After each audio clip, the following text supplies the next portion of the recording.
In this screencast, I'm going to show you how to write formulas from their names, and we often refer to this as the crisscross method. So the next couple of slides, I'm going to show you the rules and then how to actually write a formula from the name.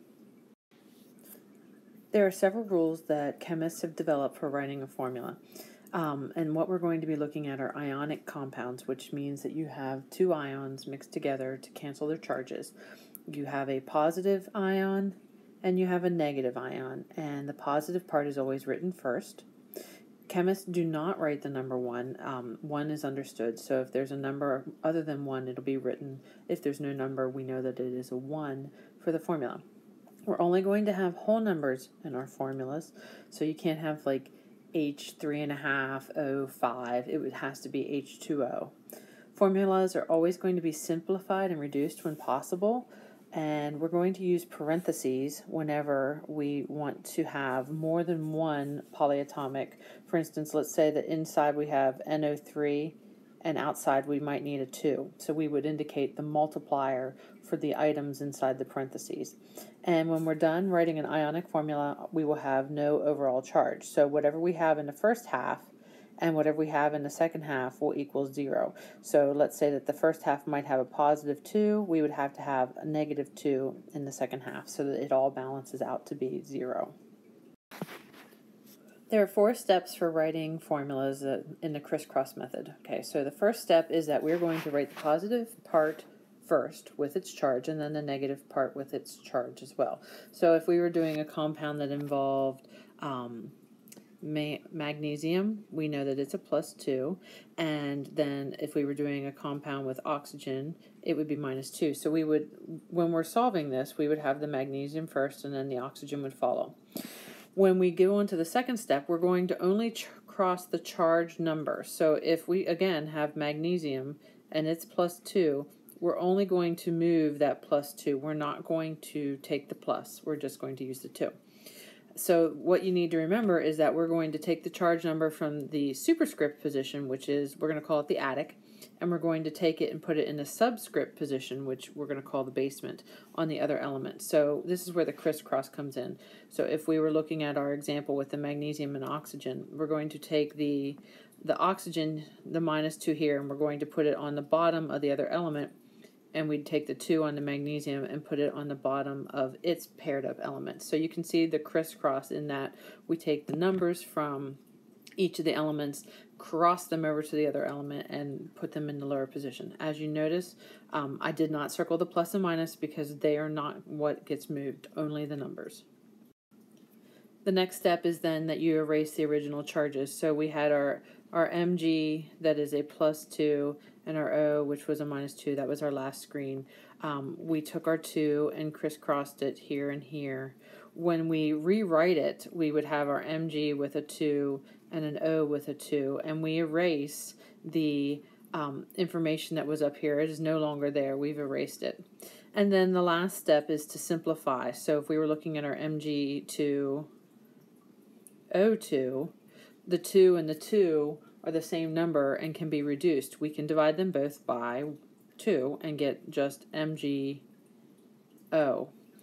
We wouldn't have the same number on both components because it can be reduced into another whole number, which is 1s. Now remember, we do not write 1. 1 is understood. So we know that there is 1 Mg and 1 O, and that balances out. Alright, so let's try this example. We're given aluminum and hydroxide. So the first thing is we got to figure out what elements it is. Aluminum is Al and hydroxide is OH. So the first step is we need to figure out the charges. And the charge on aluminum is +3 and hydroxide has a -1. Now remember, the OH combination is hydroxide and it is -1, the whole thing. It's not the O, it's not the H, it's the combination. Second step is we are going to cross the charges. So we're going to take this 3 and put it over there, and we're going to take this 1 and put it over there. So I will rewrite this. Al has a +3, and we now have a 1 on it, and our OH has a -1, and -1, and we put a 3 on it. So what is wrong with this? Well, we need to clean it up. We're going to get rid of our charges, and if you look at this, my AL is saying that I have 1, and my OH says I have 3, but as it's written, my 3 mathematically only goes to the hydrogen, when in fact I want my 3 to go to both parts, the O and the H.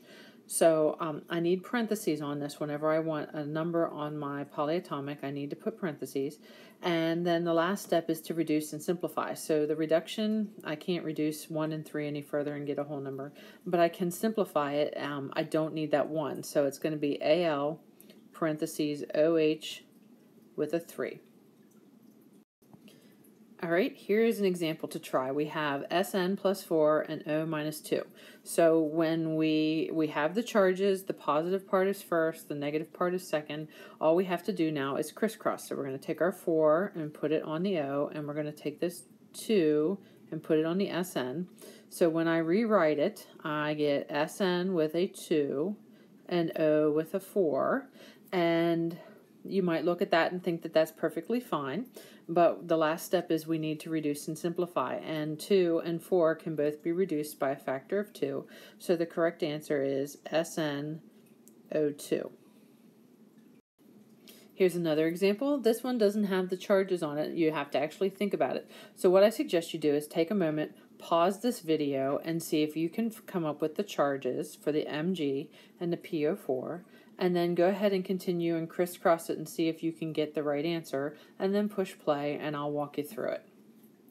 Alright, so hopefully you got the right answer.